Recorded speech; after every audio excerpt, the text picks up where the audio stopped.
My wife left me and my kids turned away when I got sick, but what happened next changed everything. I never thought I'd be that guy. You know the one. Sitting alone in an empty house, staring at walls that used to echo with laughter, clutching a phone that doesn't ring anymore. But here I am, 44 years old, with nothing but memories and a pair of damaged lungs to show for 2 decades of breaking my back in the Colorado mines. 20 years underground. 20 years of darkness punctuated by headlamp beams and the rhythmic sound of pickaxes and drills. 20 years of coal dust settling into every crease of my skin, embedding itself in my lungs with each breath. And for what? So I could end up gasping for air while climbing a single flight of stairs? The doctor didn't sugarcoat it when I went in for that checkup 6 months ago. Occupational asthma, he called it. Progressive and irreversible. Fancy words for your lungs are shot to hell, and there's no fixing them. When I asked how long I could keep working, he just gave me that look doctors give when they're trying to be sympathetic but can't hide their judgment. As if I had a choice about going down into those mines every day to put food on the table. I remember driving home that day, the mountains of Colorado framing my windshield like they always did. Except this time, they looked different, more permanent, more indifferent. They'd be standing long after I was gone, breathing their clean mountain air, while mine grew thinner with each passing year. Martha took it well at first. "We'll figure out, Rick," she said, squeezing my hand across the kitchen table as I explained that I couldn't go back to the mines. "We always do." She started picking up extra shifts at the diner, came home with pamphlets about disability benefits, even suggested I could learn bookkeeping or something that wouldn't strain my lungs. But as weeks turned into months and the disability paperwork got tangled in bureaucratic red tape, I watched her optimism fade like morning mist under the Colorado sun. The extra shifts became late nights. The late nights became hushed phone conversations. The conversations became texts she'd delete whenever I walked into the room. 5 months after my last day at the mine, she finally said it. "I didn't sign up for this, Rick. I need a life, too." The next day, she was gone. Moved in with Michael Donovan, some hotshot realtor she'd met at the diner. The kind of guy who wears pressed shirts and has never had dirt under his fingernails a day in his life. The silence in the house was deafening after she left. I'd find myself turning on the TV just to hear human voices, even though I wasn't watching it. My savings were dwindling faster than I'd anticipated. Medical bills don't exactly wait for you to get your life together. I don't blame my kids for how they reacted. Not entirely. Jason and Kelly have their own lives now. Him at Colorado State, her at some art school in California. I'd always made sure they had what they needed. Tuition covered, decent apartments, laptops for school, even help with car payments. They never had to worry about money because that was my job, providing. So when I called to tell them I couldn't help with next semester's expenses, I guess I shouldn't have been surprised by the silence on the other end of the line. The awkward, "I'll figure something out, Dad," followed by increasingly unanswered calls. It still cut deep, though, realizing how conditional their connection to me had become. One morning, I found myself wandering to the storage closet, digging through boxes of forgotten memories. That's when I found it, my grandfather's old mining lamp. John Carson had been a legend in these parts, a third-generation miner who knew the tunnels better than the engineers who designed them. The lamp was old and tarnished, the battery long dead, but the inscription on the base was still legible. "Light finds a way even in the darkest mine." I ran my thumb over those words, remembering how Grandpa John would recite them like a prayer before each shift. The lamp had been with him during that famous cave-in back in '73. I wish I knew the whole story. Mom always changed the subject whenever it came up. Yesterday was rock bottom. I walked to the post office to pick up my mail. Moving that much is an effort these days, but I needed the air. Among the bills was a letter from my insurance company. Coverage terminated. Just like that. 20 years of premiums, and they dropped me when I finally need them. As I stood there, staring at that letter, an old homeless man shuffled past me. His clothes were worn but clean, his beard neatly trimmed despite his circumstances. What caught my eye was a cardboard sign he carried. 30 years as a miner, Now I'm nobody. Our eyes met for just a second, but it was enough. For the first time, I allowed myself to think, that could be me next. I walked home past a billboard advertising some environmental forum. Clean air is everyone's right, it proclaimed, showing happy families breathing deeply in some pristine forest. I almost laughed. Rights don't mean much when your lungs are full of coal dust and your bank account is empty. Back home, I sat at the kitchen table where our family used to gather for Sunday dinners, where I'd help Jason with his math homework, where Kelly would show us her latest drawings, where I promised them both time and again, as long as I'm breathing, you'll have everything you need. What a joke that turned out to be. I found myself flipping through old photo albums as the afternoon light faded. Pictures of Kelly on my shoulders at the state fair. Jason's proud face when he finally rode his bike without training wheels. Martha and me on our wedding day, so young and full of certainty about the future. Between the pages of the oldest album, I found something I'd forgotten. A yellowed newspaper clipping about Grandpa John. John Carson saved 7 miners in Blackstone collapse. The rest of the article was torn off, but it was enough to remind me that I come from people who don't give up easily. My grandfather's voice seemed to echo in that empty house. When a door closes, open a window, or break through the damn wall, if you have to. He wasn't a man who accepted defeat, even when the odds were stacked against him. I took out my notebook, the one I'd been using to track job applications and rejection letters, and wrote on a fresh page, I'm still breathing, and I won't give up. I'll prove I'm worth more. Those words stared back at me, challenging me to live up to them. I didn't have a plan yet, but something about writing it down made it feel more like a promise than a wish. This morning, I woke up before dawn, my chest tight as usual, but my mind clearer than it's been in months. I packed a small backpack with water, my inhaler, and a sandwich. Then, on impulse, I grabbed Grandpa's old mining lamp from the shelf. For company, I told myself, as I headed toward the trailhead at the edge of town. The mountains have always been there, watching over our little mining community. Somehow, I'd never taken the time to actually climb them, always too busy digging underneath them instead. I started counting my steps as I ascended, determined not to stop until I absolutely had to. 1, 2, 3. The rhythm helped distract from the burning in my chest. By step 87, I was wheezing badly, my lungs screaming for mercy. But I kept going. Little did I know that fate was about to deal me a new hand. Up ahead on the trail, a chance encounter was waiting, one that would change everything. But that's the thing about life's turning points. You never see them coming until you're right on top of them, gasping for breath and ready for something, anything, to change. That mountain trail was kicking my butt, but something inside wouldn't let me turn back. Each step became a personal challenge. My lungs felt like they were lined with sandpaper, but I kept pushing. 88, 89, 90. The count became almost meditative as I forced one foot in front of the other. I hadn't been up Eagle Ridge Trail since Jason was in middle school. Back then, I'd race him to the lookout point, barely breaking a sweat. Now, here I was, gasping like a fish on land at step 94. Pride can be one hell of a motivator, though. I refused to stop until I reached the overlook. When I finally made it to the top, I collapsed onto a rocky outcrop and fumbled for my inhaler. 2 puffs later, my breathing eased enough for me to look around. The view was worth every painful step.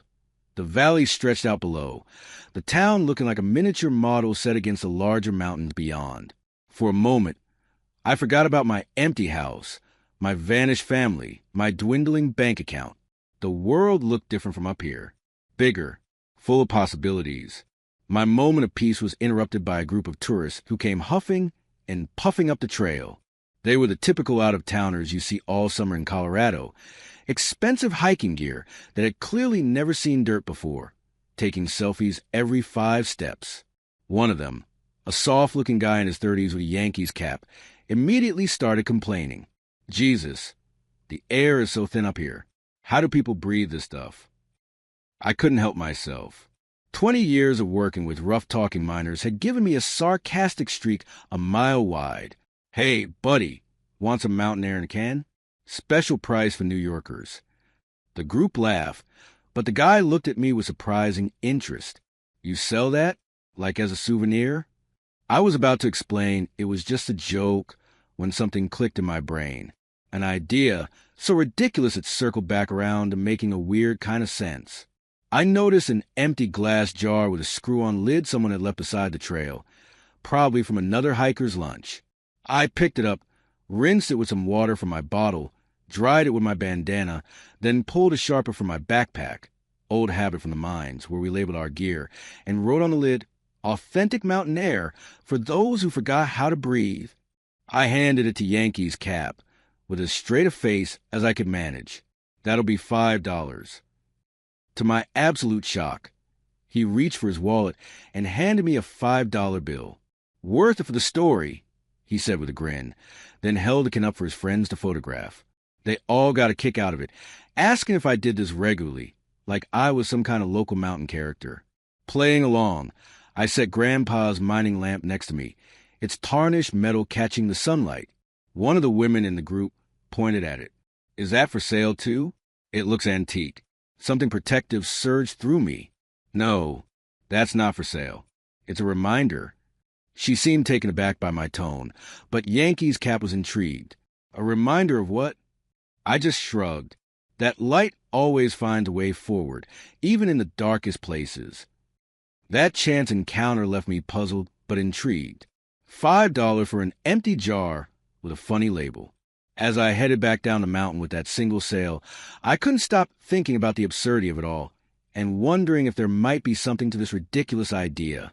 That lone $5 bill in my pocket felt oddly significant, like a tiny seed of possibility in the barren field my life had become.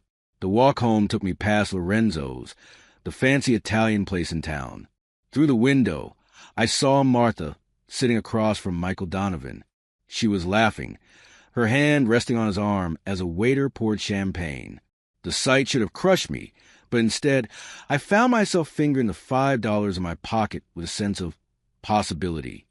That night, I couldn't sleep. My mind kept replaying the tourist reactions, how easily they'd handed over money for literal garbage with a funny label. Americans will buy anything if you package it right. That's what my dad always said. Was he right? Could there actually be something to this ridiculous idea? The next morning, I headed down to my basement workshop where I kept all sorts of odds and ends for my DIY projects. Among the tools and spare parts, I found a box of small glass jars I'd been saving. Empty jam jars, mason jars of various sizes, and those little containers I use for storing screws and bolts. Perfect for my crazy new idea. I cleaned them thoroughly, removed the labels, and started designing my own. I've never been artistic, but I've always been handy with tools and decent at lettering from marking equipment at the mine. I tried different names, Rocky Lungs, too medical, Breathe Bold, sound like cologne, and finally settled on Pocket Peak. For my favorite design, a simple outline of Eagle Ridge against a blue background with a tagline. Take the mountains with you, one breath at a time. The next day, I hiked back up Eagle Ridge, this time a backpack full of my prepared jars. It felt ridiculous, but I was committed to doing this right. At the summit, I carefully opened each jar, letting the mountain air fill it, then sealed it tight. I'd even cut small rubber gaskets from an old inner tube to place under the lids, creating a better seal to keep the mountain air from escaping. Part of me felt foolish, but another part was enjoying the meticulous process, the sense of creating something, even if it was mostly symbolic. On a whim, I posted photos of my creations on Facebook. I hadn't updated my profile in months, not since Martha left. Most of my notifications were birthday reminders for people I barely remember from high school, but something about these stupid Kens resonated with people. By morning, the post had 70-plus shares and comments like, "I'd totally buy this with my husband who's always stressed at the office. OMG, this is genius. Do you ship to California? My asthmatic kid would get a kick out of this." I sat staring at my phone, dumbfounded. Were people actually serious? It was a joke, a distraction, a way to feel like I was doing something besides watching my life circle the drain. But what if it wasn't just a joke? The weekend farmers market in town seemed like the perfect testing ground. $20 got me a spot at the far end, away from the organic vegetables and artisanal cheeses. I set up a folding table with about 30 cans, each with a different mountain name and custom label. I arranged them carefully, with Grandpa's mining lamp positioned in the center like some kind of shrine. The first hour was slow, just curious glances and a few chuckles from passers-by. Then a tourist couple stopped, asked about the mountain air concept, and bought one for their son in college, who's always complaining about city pollution. $10 in my pocket. Just like that. By noon, a small crowd had gathered. Some were clearly treating it as a novelty, a funny souvenir to take home. Others seemed to genuinely buy into the idea that mountain air had special properties. I didn't correct them. After all, hadn't I come up here myself, desperate to breathe something clean and pure? An elderly woman stood observing me for nearly 20 minutes before approaching. Something about her seemed familiar, though I couldn't place her. She picked up one of the cans, turning it over in her weathered hands. "You're John Carson's grandson, aren't you?" The resemblance is striking. The mention of my grandfather caught me off guard. "Yes, ma'am. Did you know him?" She nodded slowly. "He saved my Herald during the Blackstone collapse. 7 men came out of that mine alive because of your grandfather." Her eyes drifted to the lamp. "He understood the value of air. I see you do, too." She bought 3 cans before walking away, leaving me with a strange feeling that perhaps this ridiculous venture had more meaning than I'd initially thought. By the end of the day, I'd sold 32 cans at $10 to $15 each, depending on the size and design. Nearly $400 in cash sat in my pocket, more than I'd made in months. But it wasn't just the money. For the first time since the doctor delivered my diagnosis, I felt purposeful, alive. I packed up as the market closed, carefully wrapping Grandpa's lamp in a towel before placing it in my backpack. The walk home felt different somehow. My breathing was still labored, my lungs still damaged beyond repair, but there was a lightness in my step that had been missing for a long time. One last customer approached as I was loading my unsold inventory into my truck, a well-dressed man in his 40s who'd been watching my booth throughout the afternoon. "Fascinating concept," he said, examining one of the cans. "Completely hollow marketing with zero actual product. It's brilliant." I couldn't tell if he was insulting me or complimenting me, so I just shrugged. People seemed to like it. "They do indeed." He handed me a crisp 20 for one of the larger cans, then pulled out a business card. "I work for Denver Breeze. We do office environment solutions. Air quality, ergonomics, that sort of thing." He tapped the can. "Have you considered developing this into an actual air purifier with the same aesthetic? Something that could actually deliver on the promise of mountain air." I took his card, more to be polite than anything else. "I'm just a former miner having some fun, not an engineer.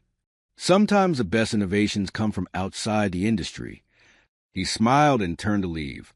"Think about it." I flipped his card over as he walked away, planning to toss it in the glove compartment and forget about it. That's when I noticed a logo on the back, a stylized DD, that I recognized immediately. Donovan Development, the company owned by Michael Donovan, the man who'd stolen my wife.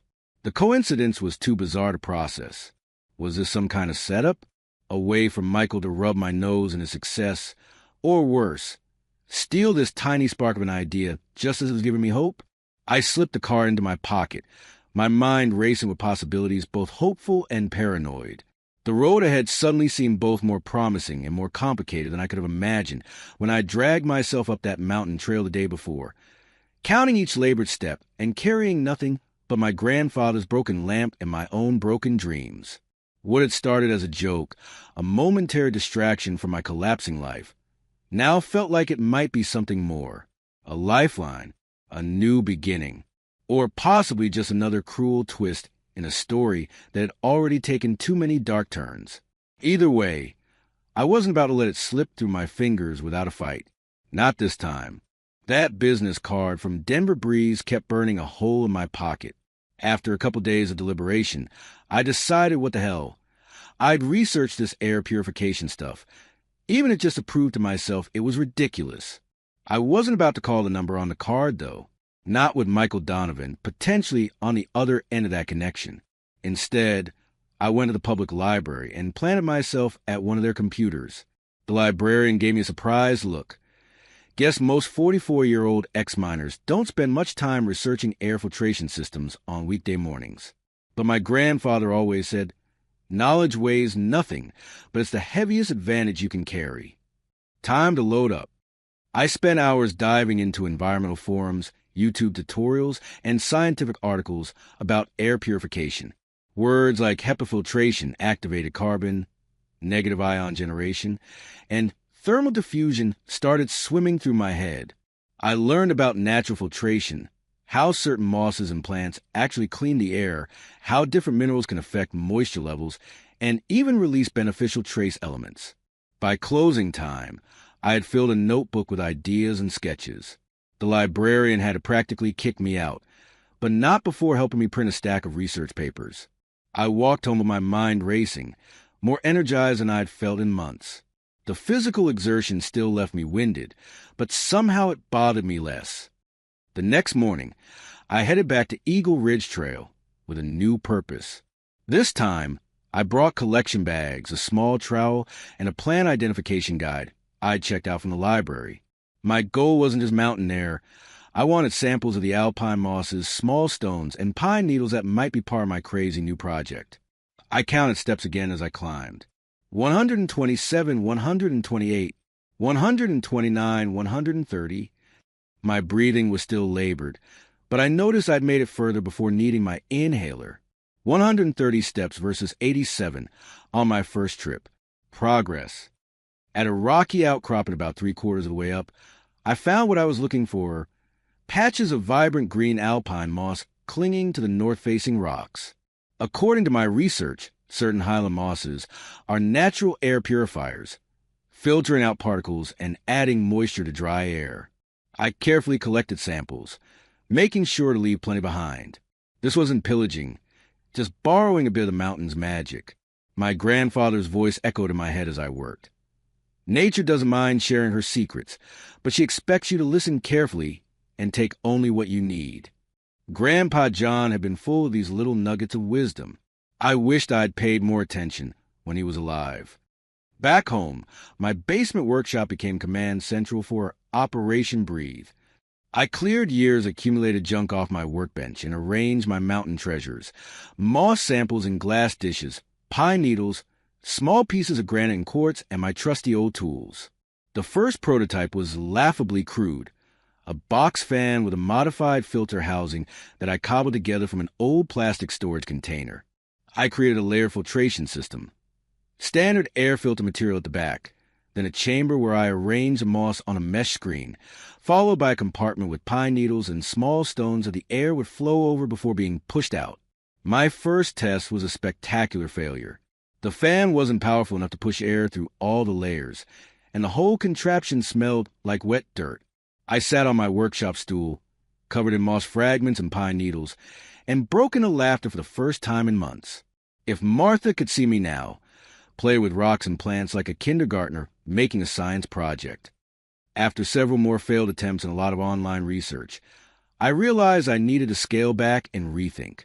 I ordered some components online, a proper low-noise computer fan, real filter materials, a small ultrasonic humidifier component, and some food-grade essential oil diffusers. While waiting for the parts to arrive, I worked on a housing design, sketching various configurations that would be both functional and attractive.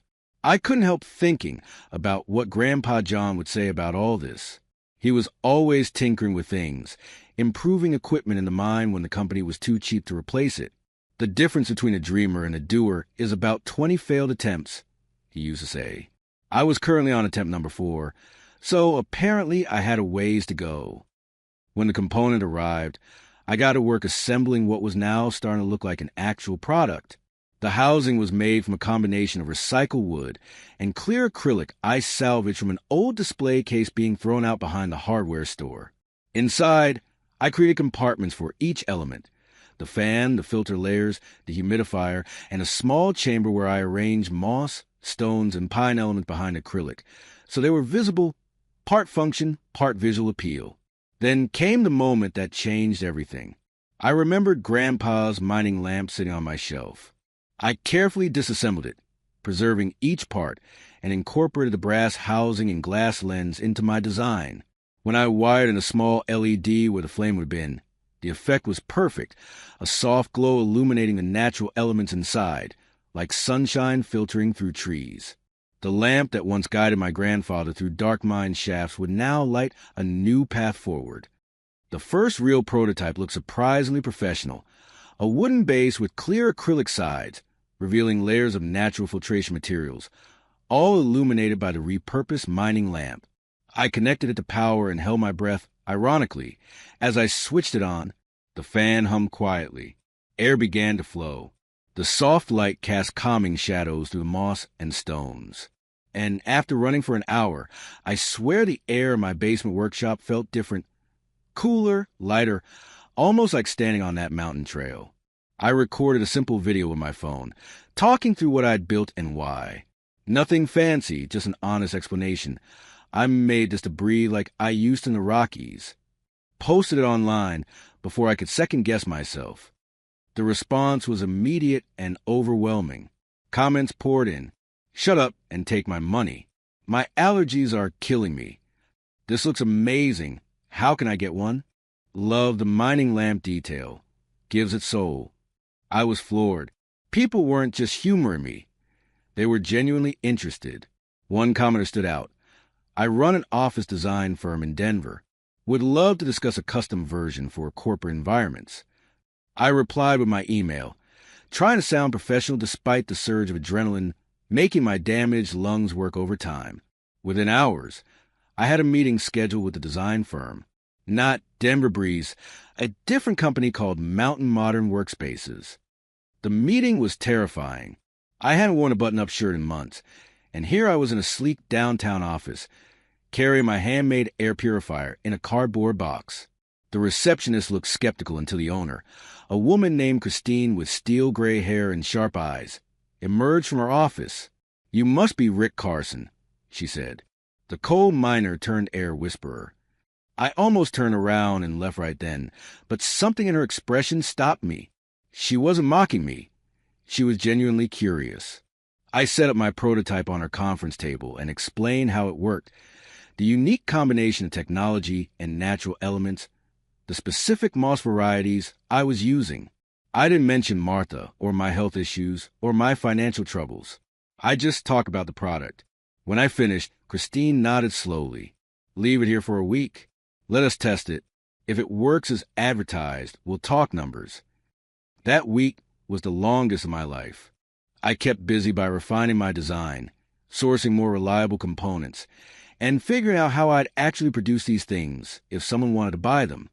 I explored local options for the wooden bases and found a small workshop that could fabricate them at reasonable cost. I ordered components in slightly larger quantities to get better pricing. I was spending money I didn't have on a gamble that probably wouldn't pay off, but it felt good to be moving forward instead of drowning in self-pity. When Christine called, her first words were, "We want 5 more. How quickly can you make them?" The next 2 months were a blur. 5 units turned into a contract for 50 Colorado Com air purifiers, as I'd now branded them. I converted my entire basement into a production facility, with different stations for assembly. I hired 2 guys I knew from the mines who were also on disability, Tom, who had back problems, and Ray, whose hearing was shot. They were grateful for the work, and I was grateful for the help. We developed a system. I'd make weekly trips to the mountains for moss and natural elements, going higher each time. My step count increased to 180 before needing a break. Ray handled component prep, and Tom, who had unexpected talent for detailed work, managed final assembly. We were like a tiny, broken-down version of an assembly line, each of us finding new purpose in creating something that helped people breathe easier.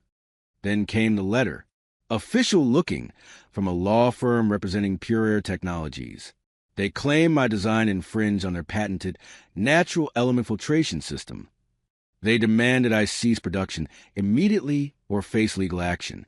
I took the letter to a local attorney who specialized in small business law. After reviewing it, he shook his head. "They've got a broad patent that could potentially cover your design. Fighting this would cost tens of thousands in legal fees, with no guarantee of winning. My stomach dropped. Just as things were looking up, another door slammed shut. I thought about Grandpa's advice about doors and windows, but this felt more like the whole house was collapsing. That night, I sat in my workshop staring at my prototypes, wondering if I should just give up. The phone rang, a number I didn't recognize.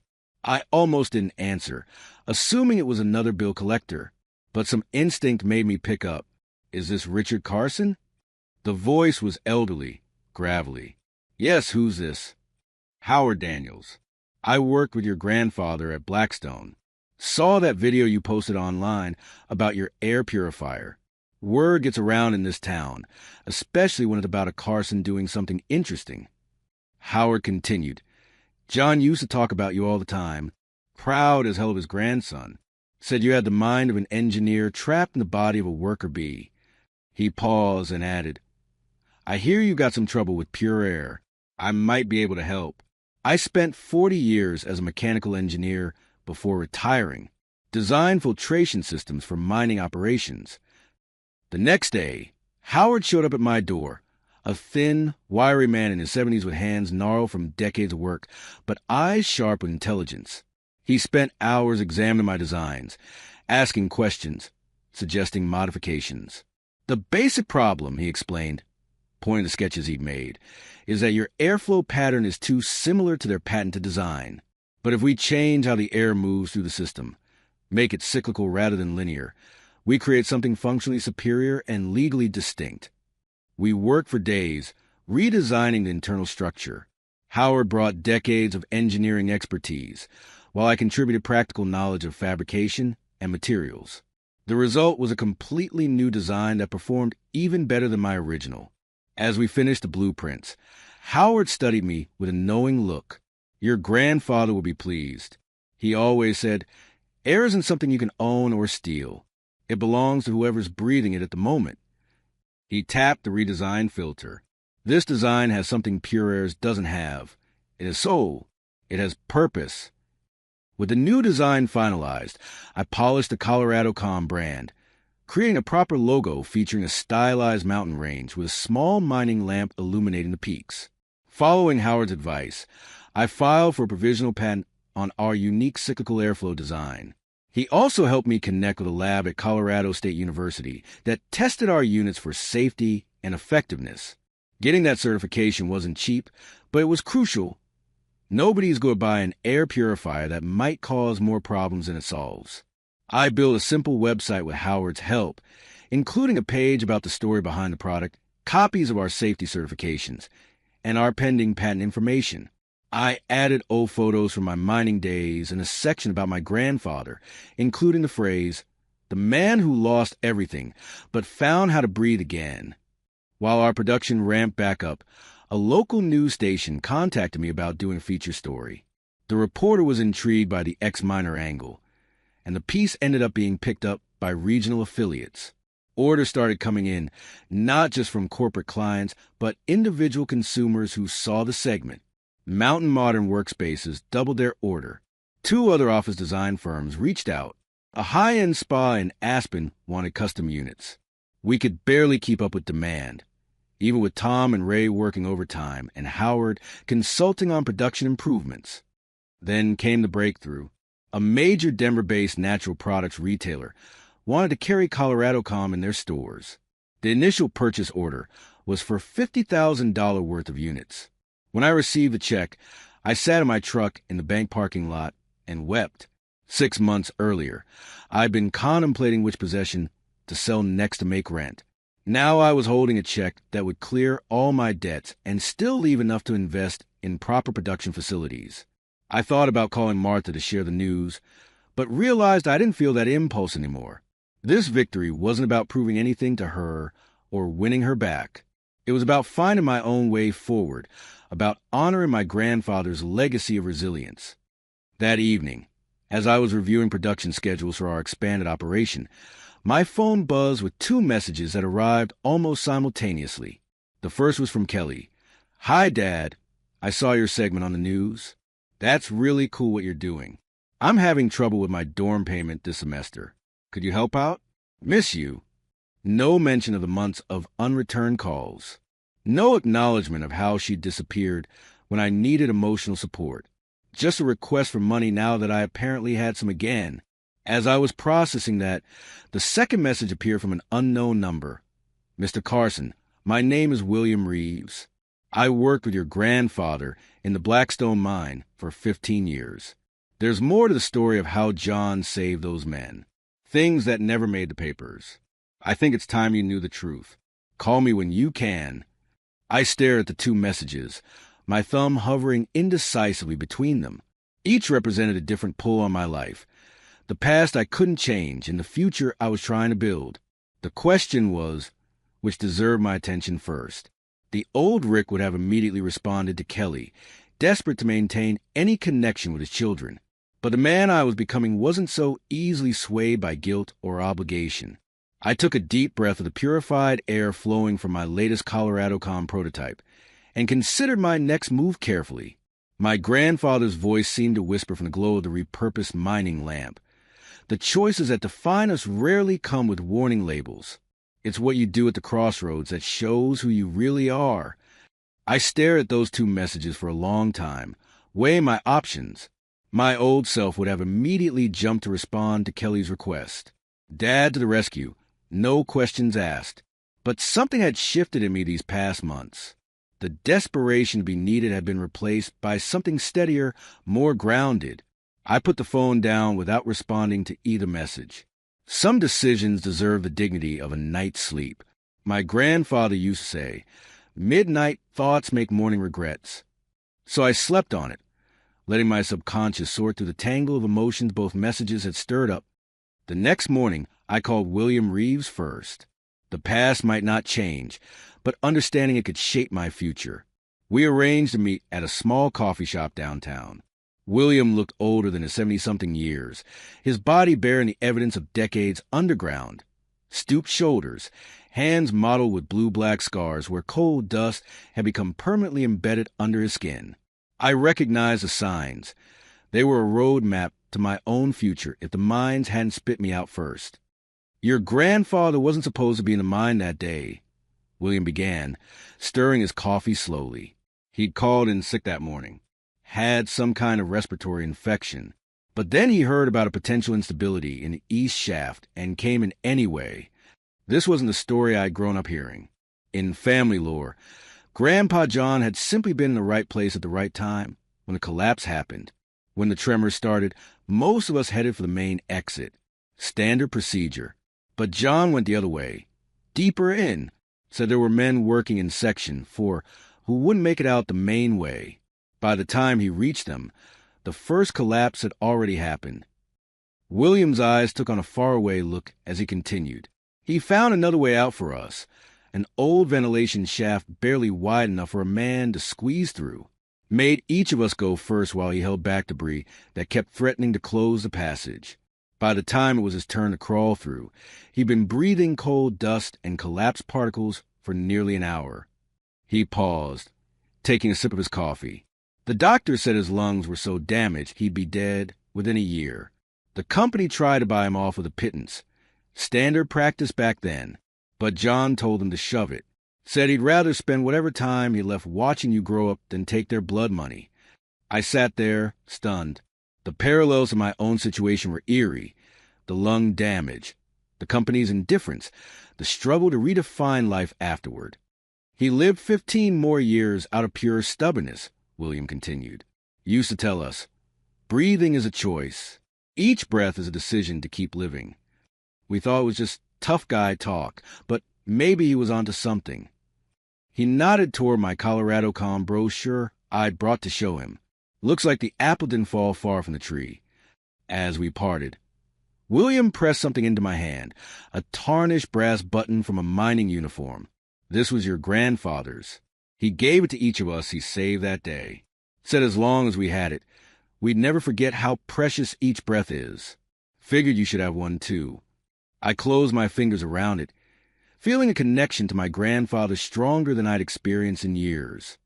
Back home, I finally responded to Kelly's message, not with the immediate financial rescue she expected, but with an offer I can help with $1,000 toward your dorm. The rest you'll need to figure out yourself. Let me know if you want to talk about solutions.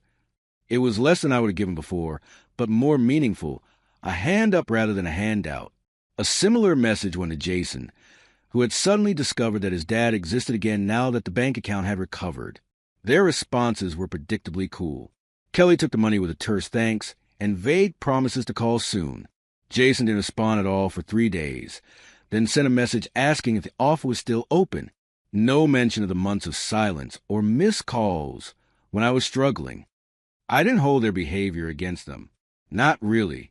They were young, still figuring out how the world worked. Martha and I had sheltered them perhaps too well from life's harsh realities. But I also wasn't going to enable their continued indifference. My grandfather's newly revealed story had reinforced something important.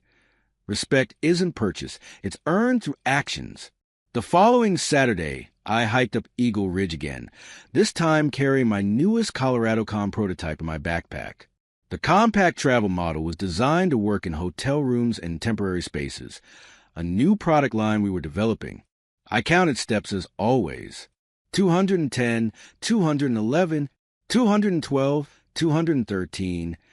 To my amazement, I reached the summit without using my inhaler once. My breathing was still labored, but nothing like the desperate gasping of my first climb months ago, whether from the regular exercise, reduced stress, or perhaps even the benefits of my own product. Something was clearly improving. At the lookout point, I set up the travel unit and sat watching the clouds drift over the valley below. This spot had become sacred to me, the place where desperation had transformed into possibility. I took the brass button from William out of my pocket and placed it beside my grandfather's old mining lamp, which I'd incorporated into this prototype as well. 3 generations of Carson men, connected by struggle and resilience. The sound of familiar footsteps interrupted my reverie. I turned to find Martha, standing there, looking uncertain. She'd gained weight, and her carefully maintained highlights had grown out, showing more gray than I remembered. Tom at the hardware store said I might find you up here, she said, hovering awkwardly at the edge of the lookout. You look good, Rick. I gestured for her to sit on the rock beside me. We sat in silence for a while, watching a hawk circle lazily above the valley. Michael's company went under, she finally said. The market shifted, and he wasn't as brilliant as he thought. He's moved to Phoenix. Without me, I nodded, unsurprised. The real estate market had been showing warning signs for months. I made a mistake, Rick. I was scared when you got sick. Scared of being tied to someone who couldn't provide anymore. Scared of becoming a nurse instead of a wife. Her voice cracked. I'm not proud of it. Years ago, this moment would have been the triumph I'd fantasized about. Martha realizing her error, returning humbled, me magnanimously taking her back. But sitting there beside her, I felt none of the vindication I'd expected. Just a calm recognition that we were 2 different people now, walking separate paths. I finally learned how to breathe, Martha, I said simply. Really breathe, not just survive. I can't go back to gasping for air. She nodded slowly, wiping away a tear. We sat there until the sun began to set, not as husband and wife or even as enemies, but as 2 people who once shared a life and now shared only memories. 2 weeks later, a reporter named Julie Winters called about doing a feature on ColoradoCom for a regional business magazine. She arrived at our small production facility with a photographer, notebook in hand and curiosity in her eyes. Unlike the previous reporters who covered the novelty angle, Julie seemed genuinely interested in the environmental and health aspects of our products. My husband had COPD before he passed, she explained as we toured the workshop. I've seen firsthand how air quality can literally be life or death for some people. The interview stretched into lunch, which extended to coffee. Julie was smart, passionate about environmental issues, and refreshingly direct. When she mentioned her 8-year-old daughter Emma, I showed her pictures of Jason and Kelly from my wallet, an old habit I hadn't quite shaken. Single dad? She asked. More like distant dad these days. I admitted, kids are grown and finding their own way. Julie's article was thoughtful and thorough, highlighting not just our products but the philosophy behind them. The response was immediate. Orders increased, and we received inquiries from larger retailers. But what surprised me most was the email that came from Julie herself a week after publication. Thanks for the interview. Emma keeps asking about the airman and his magic lamps. Any chance you'd like to grab dinner sometime? Just two people with too much backstory and not enough time. Our first date was nothing fancy, just burgers at a local place, but conversation flowed easier than I had with anyone in years. Julie didn't shy away from difficult topics. When I talked about my lung condition, she didn't offer empty reassurances or change the subject. The invisible things matter most, she said. Air, love, purpose. We only notice them when they're missing. Julie and Emma became regular fixtures in my new life. Emma was fascinated by the production process and would sit sketching design ideas whenever she visited the workshop. Julie brought perspective to the business side, helping craft marketing language that emphasized the human element behind our products. Together, we developed a new product line called Air for the Brave, specially designed units with stories of veterans, first responders, and yes, miners engraved on a housing. For each unit sold, we donated one to someone with respiratory issues who couldn't afford treatment. My grandfather's ethos of sacrifice and service lived on in each one. The business continued to grow beyond anything I'd imagined. A congressional committee focused on mine safety and occupational health invited me to Washington to testify about the long-term effects of coal dust exposure and innovative approaches to respiratory health. Standing at that podium in a rented suit, I thought about how far I'd come from that day the doctor delivered my diagnosis. My grandfather's mining lamp, now incorporated into our company logo and featured prominently in our flagship product, had become a symbol recognized in the industry, representing both the heritage of mining communities and innovation in environmental health. Julie and I grew closer as the months passed. Her daughter Emma started calling me Rick instead of Mr. Carson. We began talking about the future, tentatively at first, then with growing certainty. I found myself shopping for a ring one Tuesday afternoon, something I never would have imagined a year earlier. That evening, as I was planning how to propose, the doorbell rang. Opening, it revealed the last person I expected to see, Jason, looking disheveled and exhausted, a duffel bag at his feet. "Dad, I screwed everything up," he said, his voice cracking. I dropped out. Couldn't keep up with the workload and a job at the same time. The apartment's gone. I just want you to be there for my friend's graduation next week. I promised I'd bring my dad. Told everyone about your company. Please. The raw need in his voice hit me like a physical blow. This wasn't an entitled request for money from months ago. This was my son, stripped of pretense, asking for his father. Before I could respond, a sharp pain lanced through my chest. The familiar tightness gripped my lungs, but far worse than usual. I fumbled for my inhaler as the edges of my vision darkened. I vaguely remember Jason helping me to the couch, calling 911.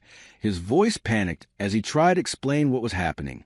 The paramedics, the oxygen mask, the hospital lights overhead. Dr. Sharma's face was grave when I regained full consciousness. She'd been treating my condition since the initial diagnosis and didn't sugarcoat things. This was a severe exacerbation. "Rick, your lungs are showing signs of additional scarring.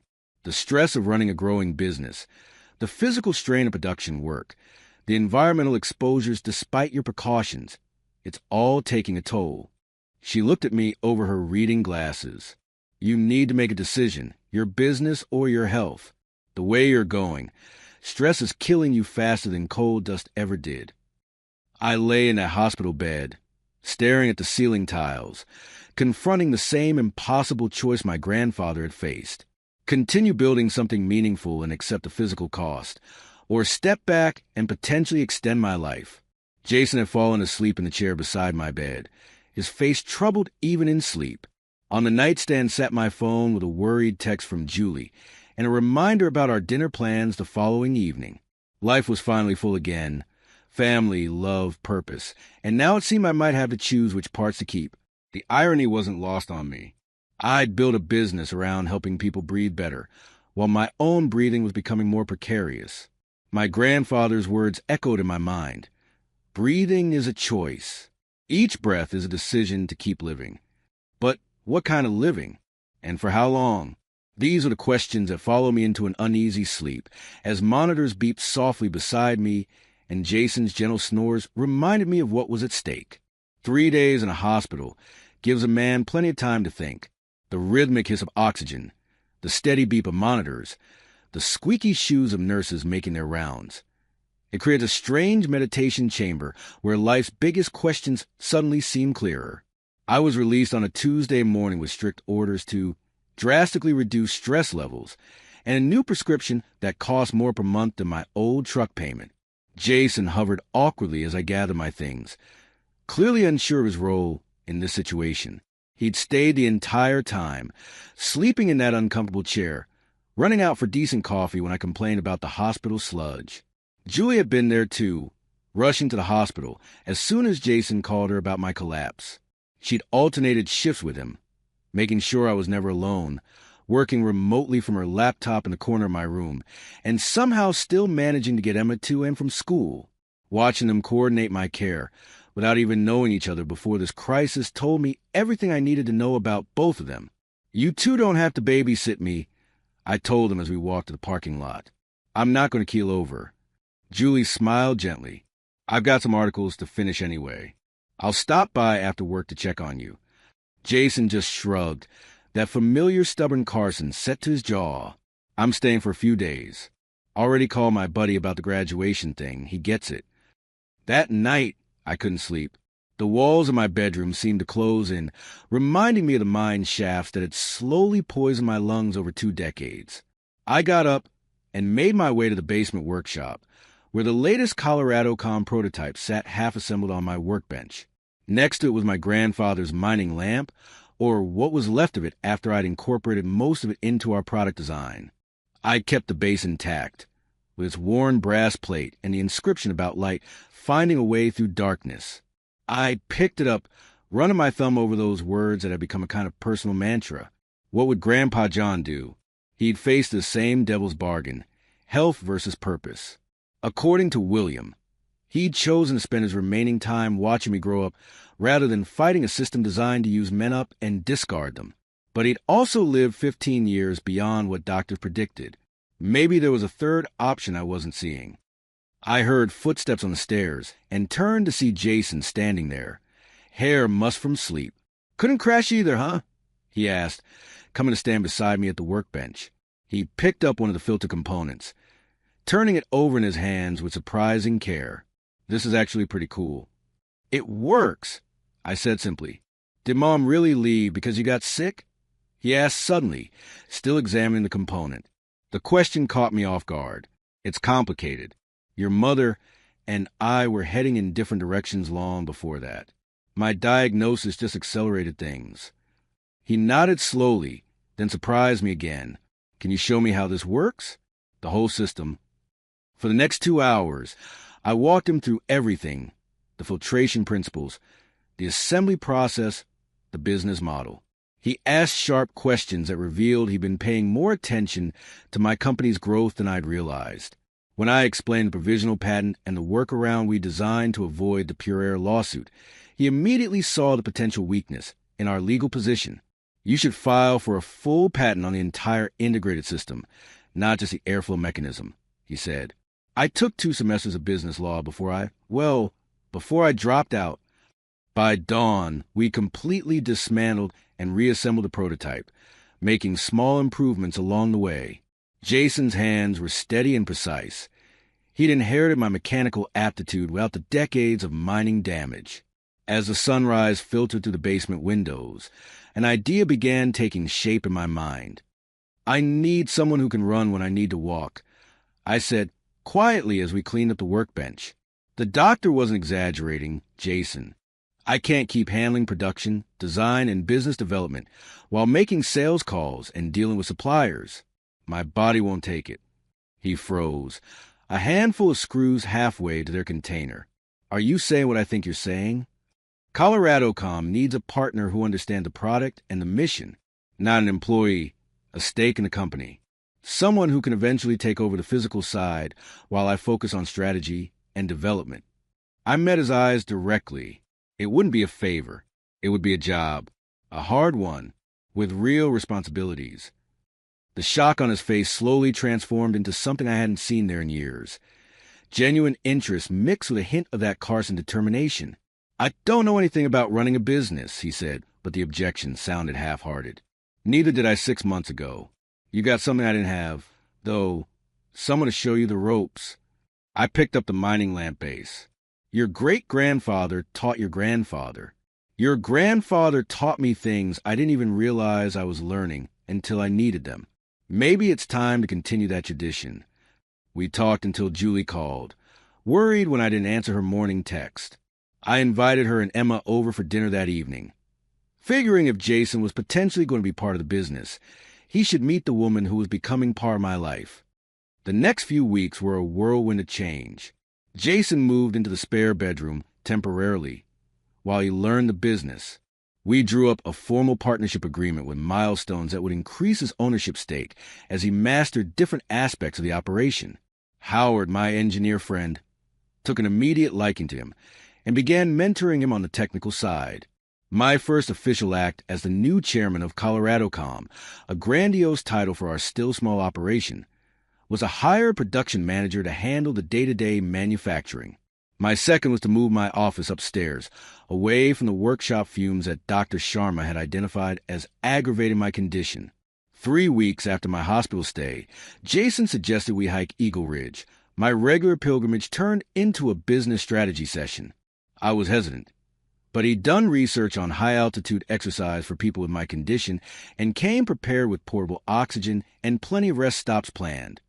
The climb was different with company. In the past, I'd been so focused on the count, the number of steps before my lungs gave out, that I'd barely noticed the changing flora as we ascended or the way the valley revealed itself differently from each switchback. "You don't have to count steps anymore, Dad," Jason said when he noticed me muttering numbers under my breath. "We're not racing anyone." He was right. For the first time, I abandoned the counting ritual. Without the arbitrary measure of success or failure, I found myself simply experiencing the climb. When we reached the summit, the sense of accomplishment was deeper somehow. Standing beside my son, looking out over the valley where 3 generations of Carsons had lived and worked, something shifted into place inside me. "When you know where you're going and who you're going with," I said, mostly to myself, "the count doesn't matter." Life settled into a new rhythm. The business continued to grow, now with Jason handling operations and expansion, while I focused on product development and our growing foundation work. Julie and I grew closer, spending weekends with Emma, exploring the mountains I'd spent my life either avoiding or digging under. By the following spring, I'd asked Julie to marry me with a proposal that involved Emma and a specially designed ColoradoCom Forever edition that contained the ring. Both said yes. Emma perhaps more enthusiastically than her mother, who pretended to consider the offer just long enough to make me sweat. We planned a simple ceremony at, where else? The Eagle Ridge lookout point where this whole journey had begun. Just close friends and family. Followed by a reception at my house, which was quickly becoming our house as Julie and Emma gradually moved their lives into mine. The morning of the wedding, I stood at my bedroom window adjusting my tie when a car I didn't recognize pulled into the driveway. To my surprise, Kelly stepped out, looking more grown up than when I'd last seen her. Our relationship had been healing slowly through cautious text messages and occasional phone calls, but I had expected her to actually come. She hugged me awkwardly at the door. "I couldn't miss your wedding, Dad, even if I'd been a total jerk." The simple admission meant more than any elaborate apology could have. As we drove to the trailhead where the ceremony would take place, she handed me a small wrapped package. "I found this in Mom's stuff when I was helping her move. Thought you should have it." Inside was a faded photograph from a family camping trip years ago, all 4 of us standing on what I recognized as Eagle Ridge, squinting into the sun, genuinely happy. I'd forgotten such moments had existed. The ceremony was everything I could have wanted, simple, meaningful, surrounded by the mountains that had both taken and restored my breath. Jason stood beside me as best man. Kelly sat in the front row, having hit it off immediately with Emma, who was serving as Julie's flower girl / maid of honor / daughter of the bride, as she'd officially titled herself. To my surprise, Martha came too, accompanied by a quiet, scowly-looking man she introduced as Robert, a high school science teacher she'd been dating. There was an awkward moment when they first arrived, but Julie, with her journalist's social grace, immediately engaged them in conversation until the initial tension dissipated. After the ceremony, as guests mingled during the impromptu reception at the lookout point, Martha approached me. "I'm happy for you, Rick," she said, no trace of bitterness in her voice. "You found your heir." It wasn't forgiveness exactly. We were beyond simple categories like that now. It was acknowledgement, recognition that we had both found our separate paths to breathing freely again. 2 months later, I stood at the podium in a large auditorium at Colorado State University, watching Jason accept his diploma. He'd re-enrolled to finish his business degree while continuing to work at ColoradoCom, taking night classes and online courses with the same determination he now brought to our company. The university president had invited me to say a few words. Given our company's growing profile and the scholarship fund we'd established for children of minors with occupational illnesses, looking out at the sea of graduates, I thought carefully about what message might actually penetrate the fog of excitement surrounding commencement. Sometimes the air gets thin, I told them. Whether it's in your career, your relationships, or your literal breathing, you will face moments when it seems impossible to take the next breath. That's when you learn how strong your lungs really are. That's when you discover what you're made of. The following weekend, Jason and I made a pilgrimage I've been putting off for years, a visit to my grandfather's grave in the small cemetery that served our mining community. We brought with us a special creation, a miniature ColoradoCom unit with my grandfather's restored mining lamp as its central feature. He gave me his light. I said as we placed on the grave, "Now I'm giving him my heir." Jason nodded, understanding the symmetry. 3 generations of Carson men, each finding their way through darkness toward breath and light. On the drive back, I shared my latest idea with Jason, the John Carson's Light Foundation, a nonprofit that will provide support for minors suffering from respiratory illnesses and their families. The foundation would advocate for better safety regulations while providing practical assistance, from medical bill subsidies to home air quality systems. Grandpa would have hated the attention, I said, but he would have loved the mission. Life expanded in ways I never could have imagined during those dark days after my diagnosis. Julie, Emma, and I moved into a new house with better accommodations for our blended family, including a state-of-the-art air filtration system that became our showcase model. Kelly transferred to a college closer to home, stopping by for Sunday dinners regularly. Jason split his time between operations at our growing manufacturing facility and finishing his degree. ColoradoCom became Colorado Breathing Solutions, reflecting our expanded product line and services. We hired more former miners, creating a workforce that intimately understood the value of each breath. Our story, my story, became part of the company's identity, a reminder that sometimes life's worst moments can lead to its greatest opportunities. A national news program came to film a segment on our company last month, focusing on how a health crisis had spawned an innovation that was now helping thousands. The reporter asked a question I've heard countless times now. "What's the philosophy behind your success?" I thought about it, looking around the operation we'd built, the family we'd rebuilt, the legacy we were creating. Air is like opportunity. I answered, "It's always around us, but we only notice it when it's gone." My story is about learning to see the invisible, to recognize that what matters most is often what we take for granted until it's threatened. Yesterday marked the 5-year anniversary of that first hike up Eagle Ridge, when I'd sold an empty jar of air for $5. To celebrate, we held a company picnic at the summit. No small feat considering we now employ over 40 people. Julie organized it all with Emma, now 13 and fully convinced she'll be running the company someday, handling the decorations. The highlight was a limited edition anniversary model of our original product, a glass jar with our now famous logo, containing nothing but mountain air and possibility.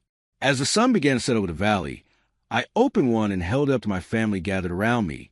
Julie, Emma, Jason, Kelly, and even Howard, now our chief technical advisor despite being well past retirement age. "Want to breathe with me?" I asked them, a callback to that first ridiculous sales pitch that had somehow changed everything. They laughed, and we all took exaggerated deep breaths as if inhaling some magical essence from the open jar. And maybe we were.